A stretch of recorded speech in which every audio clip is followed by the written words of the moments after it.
Are worms scary? I certainly don't think so, but maybe kids do?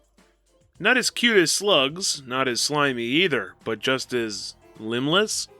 Let's see if today we can ignite the fear of worms in you with book number 21, Go Eat Worms. First is our original cover, and I can tell you for a fact that there are no earthworms in the world that look like this. These aren't even the scariest purple worms in fiction. Don't take this as me hating the illustration though. Jacobus always has fantastical art, it's just part of his charm. Jacobus himself said he wished he went back and drew a giant worm as the focal point. Now that would have been cool. Our front tagline is, homework was never this gross before. The back tagline is, they're creepy and they're crawly. They're totally disgusting. A little bit long. Next is our 2000s reprint. This one changes the grape soda purple slime for number 2 pencil yellow. Good choice. And they shortened the back tagline too. Also a good choice. Now it's time for our UK cover. This one has this toy mechanical bird as the focal point, gobbling up worms. Contrasting Jacobus' work, the artist behind the UK covers, who I still don't know, is great at drawing realistic animals, though you'll still never find worms this purple in the wild. Lastly is our classic reprint, and it follows the current trend that I absolutely despise.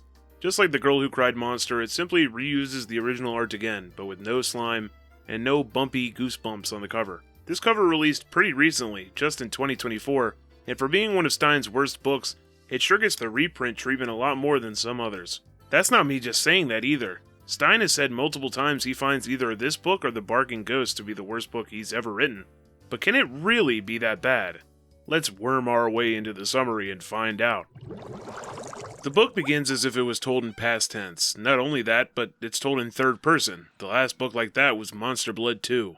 Before the worms turned mean, before they slithered out to get their revenge, Todd Barstow had a great time with them. So our main character is Todd, and he collected worms, and he played with them, and he studied them, and he may have tortured them? He even used to mess with his sister Regina by dangling and dropping them into her hair. Her friend Beth, too. So much fun. So I'm already getting a bad vibe from Todd here. Feels like a Class A shit stain to me. His best friend is Danny Fletcher, who doesn't know why Todd likes worms, but he likes terrorizing people too, and so they're besties. Physical descriptions follow. Todd's a skinny kid with a serious face, not the type who looks like a prankster, but he's always wearing a Raiders hat. Full stop. Now we know why he's an asshole. I know a certain Raiders fan who better be watching this video right now. Danny is the opposite. He basically looks like a Cabbage Patch Kid. Despite all these hilarious antics though, whenever you ask Todd why he likes worms, he'd lock in and say, because I want to be a scientist when I grow up. And he never has enough worms. Perhaps he should refine that dream to be an oligochetologist. A scientist is far too broad. Anyway, Sunday night, it rains, so the next day at school, Todd whispers to Danny about his plans to dig up some worms, like this is a drug deal. Meet me behind second base at the playground as soon as the lunch bell rings. Those second base worms must be Keno. At class, there's conveniently a science fair coming up, and everyone's bragging about how they'll win first prize, a new computer. Well, you wouldn't believe what Todd's building. But it's not just any worm enclosure. It's like a dollhouse, so you can see the worms crawl to each room. Cute. By the way, Danny makes the solar system out of balloons. Even the book acknowledges how stupid that idea is. At lunch, Todd is sure he'll win because he has the only project with living creatures in it. Like that gives you an edge at all? He's not even right either because a girl named Heather has her own hyperfixation. Snails. Todd says snails are for babies, and worms are where it's at. Sure, bro. They make their way to the dirt to start digging, but what he finds shocks him. I actually have no idea what the book is talking about. Nothing happens relating to that cliffhanger. Maybe it's a prediction? I don't know. Danny haphazardly murders a few worms while digging, pissing Todd off. He asks for the real reason why Todd likes worms so much, and it's because his parents won't let him, so I suppose that's a matter of defiance then. Something starts to rumble in the ground. A cracking noise erupts from the dirt. It's an earthquake! The boys run inside the lunchroom, getting everyone's attention, but everyone laughs. It seems that whatever this earthquake was, it was entirely localized outside, and everyone thinks it's some kind of practical joke. Beth and Regina are working on their science project, a papier-mâché robin meant to look as lifelike as possible. They're very focused on it, so Regina tells Todd to go eat worms. She says that all the time, apparently. Todd turns around on her by saying there's a worm in her soup and making a bet for a whole $1 that there really is one. She accepts and runs her spoon through to show that there clearly isn't one. Then Todd grabs one he kept from outside and drops it in the bowl, declaring himself the winner. That's not how shit works, and I'm glad the girls don't actually pay him. But suddenly Todd looks out the window. Something insane is going on. Patrick McKay is at his worm digging spot. Who the hell's that? The spoiled rich kid of the class, apparently. Regina tells Todd that Patrick is digging up worms for his own worm project, too. This, of course, pisses Todd off. How could he be such a copycat? He doesn't even like worms like me! The gatekeeping is in full swing. He runs outside with Danny to see what Patrick's project is supposed to be, slamming into Miss Grant on the way there, spilling all of her food on the ground. Detention, perhaps? We get a little bit of unnecessary backstory on Patrick. He's rich, but humble, and had a huge birthday party once that Todd wasn't invited to. Todd badgers Patrick until he tells him what his project is. And the project is... The bell rings. Time to go inside. It starts raining and they're gonna be late, but Todd can't leave until Patrick spills the beans. He's going to teach the worms how to fly. Put cardboard wings on them. It'll be so funny. Todd blocks the way to school. A bad joke, Patrick. What's your real project? Then the ground starts rumbling again. Run for your life! It's now 5 o'clock. Miss Grant did in fact keep Todd after school, and it seems the earthquake was BS yet again. Regina's still working on this bird, and Todd cannot stop asking what Patrick's project is. Well, she actually doesn't know, so the next idea is to raid his house. Regina gladly doxes him at the threat of having a worm drop down her shirt, and then Todd still does end up dropping a worm down her shirt. Todd meets up with Danny and they bike over to Patrick's rich mansion. In reality, though, it reminds me more of Dead House. It's the only house on the block and completely surrounded by woods. And completely dark. Ringing the doorbell doesn't work, so they go around back. Danny hears a growl, an animal coming towards them. Todd doesn't hear it, but it's too late! The creature causes Todd to stumble into a side door, which swings open on its own. He yells at Danny to come in with him, the creature being, in fact, a scary dog. They'll figure out how to get back outside later. For now, time to investigate. Something's wrong, though. This house really is a dump. The house is practically barren, with dust everywhere. They make it to the living room and see a figure by the window. Staring back at them, a half-decayed face. That is actually some scary imagery. How could this be Stein's worst work? Let's keep going. The boys run out of the house as fast as they can, luckily the dog not being there anymore. What happened to Patrick's house? The next morning, he learns the truth. He walks past Regina's door and hears her laughing. She's on the phone with Beth, and she says that she sent them to the wrong address. He was so desperate, so she sent him to the Fosgate Mansion, where some kids had a Halloween party last year and left a dummy by the window. You couldn't see it, but the way my intrigue turned into a frown upon reading this was instant. So Todd is just as pissed as I am, for a different reason, and now he has to deal with her making fun of him forever. When she comes out of her room, Todd actually says the smartest thing possible. They just skipped out on going and hung out at Danny's house. An incredible lie which works. Despite defusing the entire thing, though, Todd still wants revenge. It's time for the science fair. Sorry, expo. Todd glances around at the other projects. Pitiful, he thinks, as he pulls out his worm dollhouse and lays it on the table. Simply perfect. Glass freshly cleaned, dirt perfectly leveled, and worms so adorably squirming around. The bliss is evident until he's told to move over. He's sharing the table. Here comes Patrick's project, and it is a marvel to behold. A worm skyscraper, with a functioning worm elevator. As if it couldn't get any worse, Patrick isn't even gloating. He's happy to tell Todd that he got the idea to use worms from him. What a dick. Todd is rude in this story, sure, but the fact that his only hyperfixation was one-upped by the rich kid sucks. Todd's anger quickly changes to depression, but he still has one thing to look forward to. That revenge on Regina.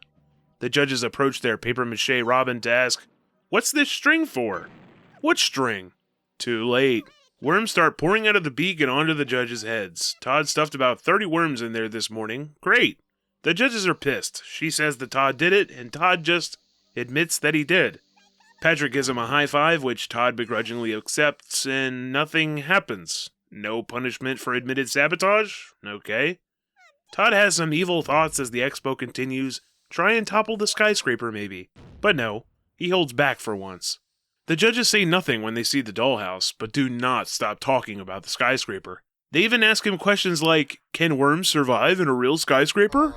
The judges move on. Patrick high-fives Todd again, saying he'll let him use his computer when he wins, and Regina berates Todd for his stupid prank. The loudspeaker turns on. The winner is... Danny Fletcher in the Balloon Solar System. Pure shock hits the gymnasium, and me. That thing was in shambles. Todd feels a shove from behind.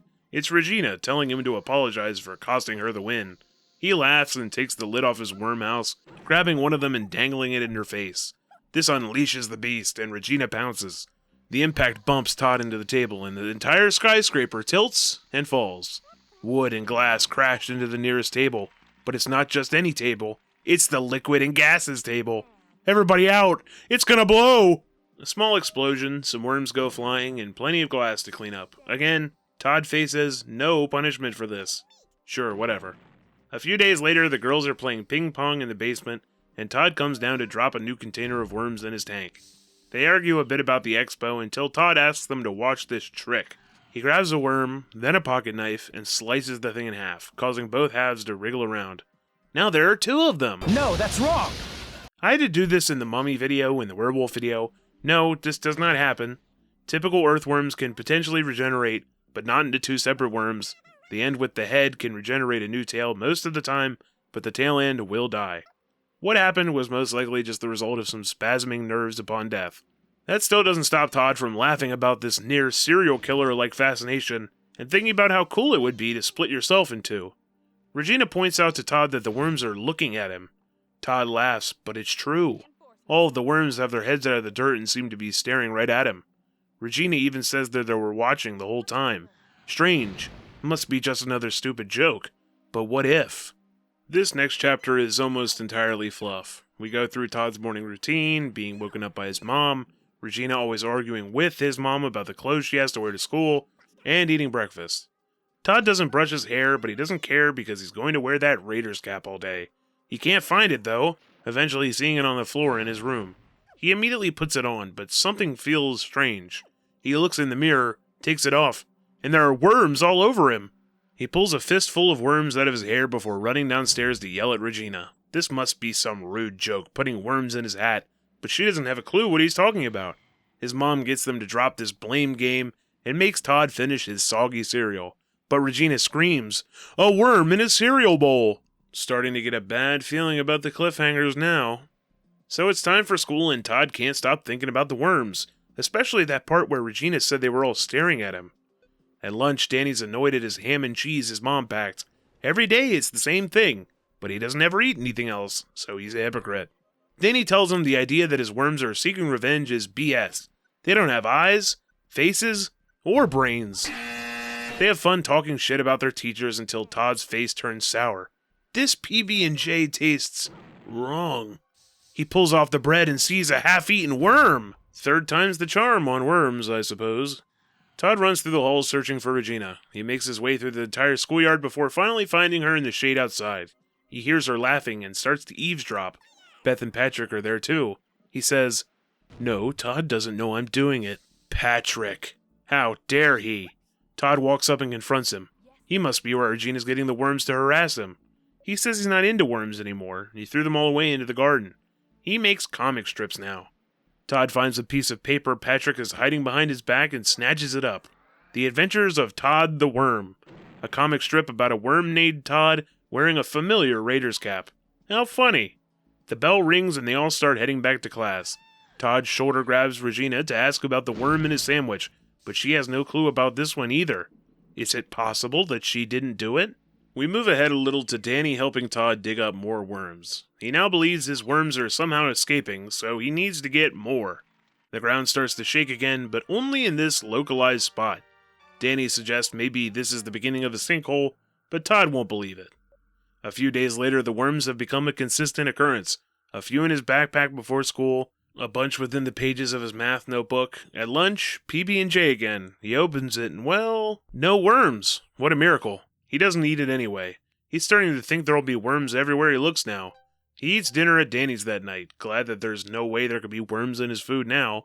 He goes up to play video games with Danny, who conveniently has a game called Worm Attack. Put that away!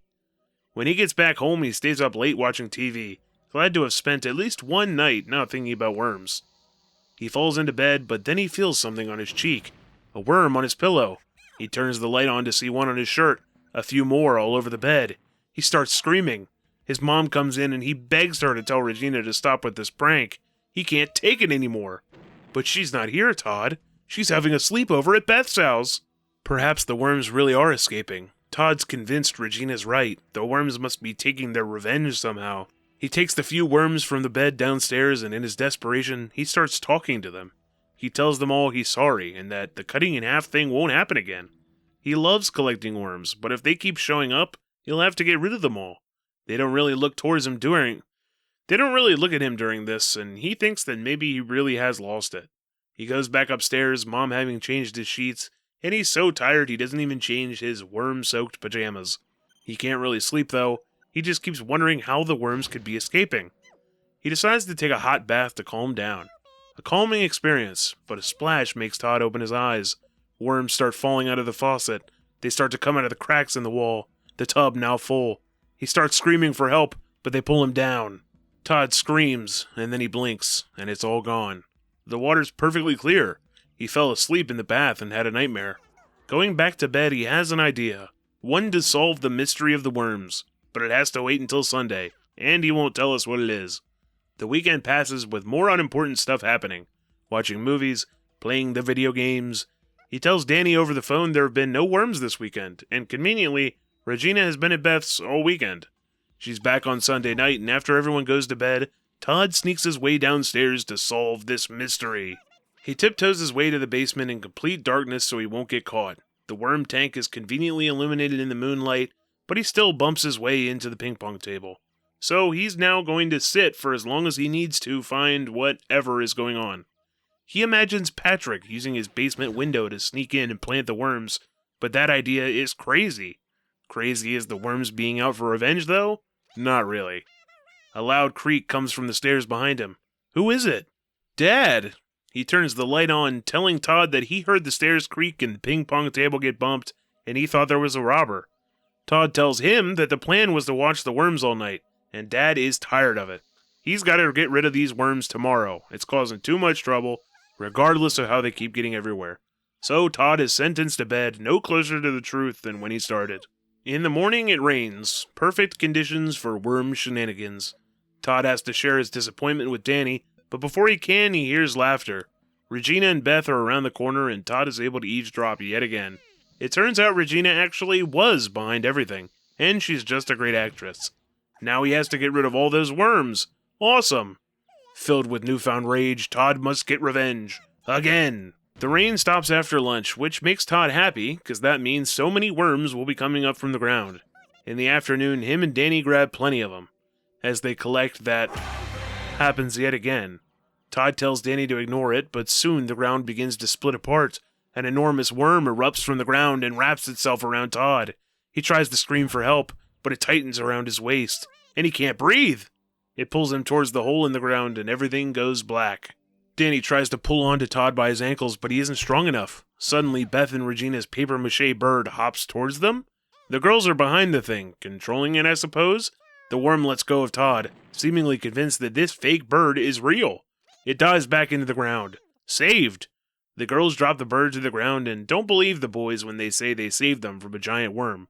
So the guys just decide to go home. What? So that afternoon, Todd decides to toss away all of his worms. He's done after that experience. A few weeks later, Todd has taken up a new hobby, butterfly collection. He even shows Danny a new trick. See, if I drop this cotton ball coated in chloroform into this jar, it kills the butterfly. Sounds horrific, but I guess it's one quick way to be able to pin them. Everyone is so happy that Todd's changed his hobby. He no longer messes with gross worms. He only works with beautiful, soft little butterflies. One night, however, Todd looks up from his work table to see an enormous butterfly carrying an enormous silver pin. Oh no! Barbecue bacon burger. Guys, what the hell is going on here? How could the ball have been dropped any further? Initially, I was reading thinking, okay, there's a lot of unnecessary stuff here, but I like worms, not too bad. But you finally set up a semblance of a plot around chapter, 13 that the worms might be sentient, and then the payoff is that Regina was behind everything anyway, which is immediately brushed off. Then an enormous worm appears out of nowhere, hinted at multiple times, sure, but it doesn't add anything. It doesn't actually control the worms and twist the reveal at all. It's basically like you were in a dungeon fighting rats, and then your dungeon master decided to throw in one giant rat. You don't learn anything new from that. It's just a giant rat. The girl's saving them with the giant papier-mâché bird too. Why? Why did they even have it? The Science Expo was weeks ago. Why are they even carrying the thing together? And then the ending. Now he's killing butterflies for an amazing reason, but then an enormous butterfly appears with a pin to stab him. It's hilarious, sure, but when did these giant animals manage to find giant needles too? This book is bad, and it all comes to a head in those terrible last few chapters. If you like worms though, you might enjoy it. So can the episode make this story any better with less runtime? Let's see. The episode immediately begins with, well, worms. Todd's dissecting some worms, and he's already a lot more of a serial killer than his book self. He's teaming with Danny for the Science Expo to prove that worms can survive anything. Regina goes to grab her Robin project, but those worms Todd stuffed in from the book come out right now. She runs away crying and even touches some sitting on the handrail. A couple worms peek out of the dirt, and we get a POV shot despite worms not having eyes. Oh well, but it already sets up the worms are sentient idea. At lunch, Todd wants to swap with Danny because he's stuck with leftover spaghetti. I'm sure you see where this is going. So Danny takes a bite. Todd arrives at the same conclusion that his sister must be behind things, but it's more interesting that Danny's the one getting pranked. Makes Todd feel even more isolated. Todd's mom goes into his room, finding a whole bunch of worm-related merch until... She gives Todd a lecture on how he needs to fix Regina's bird or he's not going to be allowed to go to the science fair. She's also a lawyer, so she says stuff like, "The prosecution rests. Now hit the sack, worm boy." We get a shot of the worms practically overflowing out of the tank and crawling their way through the house. We get a scene mimicking the book where he finds worms in his bed, only to learn that Regina's at a sleepover. That too, by the way, even though Regina was behind everything, that was never explained. So either Regina pre-planted worms in his bed, or she really didn't know. Ooh. At school, Danny's still pissed, but Todd easily gets him back after saying it must be Regina's fault. Bro code. You son of a bitch. The girls torture Todd with the song of the summer. Worms on the brain, worms on the brain, worms on the brain. And just walk off to go drown in this lake, I guess? Todd goes to grab some supplies for a nighttime trek. Meanwhile, his tank starts pulsating. I guess Todd's goal is to go find some more worms, but in the pouring rain, he literally falls into a cave beneath the mud. The begins, and Todd screams. But then he nonchalantly just starts exploring. Todd, we will make you squirm. It starts playing this horrific music when he stumbles his way into a pile of worms. But seriously, when you think about it, they are just worms. He actually runs into the giant worm right here and stabs the thing before leaving. It follows him outside and wraps its tail around him, only retreating when the girls arrive with their project. Again, why are they carrying it? No idea. At least the expo hasn't happened yet in this episode. Why did they not see the worm? No idea. Stick around for a sick refrain of Worms on the Brain. Worms on the brain, worms on the brain. Now we have to watch Todd slowly dig all of the worms out of his tank. Todd listens to some 90s rap while fixing the bird and... yeah? Uh-huh. Oh, okay, worms. The boys go out fishing together, and Todd is so over worms now, he doesn't even let Danny use them as bait. He just throws them into the water. Instead, he's got some minnows to use, which he's just as quick to be cruel to. The worm project is out, so let's do cruel survivability projects on fish instead. I'm sure they don't feel pain. Todd goes to take a bite of his sandwich and...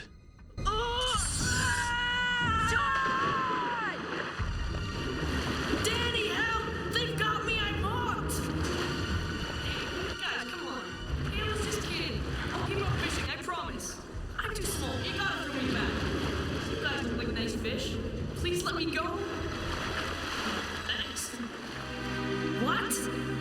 You're gonna make me swim back? What? Again, what is going on with these endings? First a giant butterfly with a pin, and now a school of sentient fish that Todd can just talk to? I do think this episode is still better than the book, though. It makes it clear that the implication is the worms are deliberately harassing Todd because he's abusive, something that repeats itself at the end with the fish, despite how strange it still ended up. The performances were fine. I like that the mom is a weird lawyer stereotype. We never even got to see the science fair, but oh well, enough worms for today. So did those worms terrify you to your core? Or did you realize that worms really aren't that scary? In any case, in 2 weeks we're on vacation at the Ghost Beach.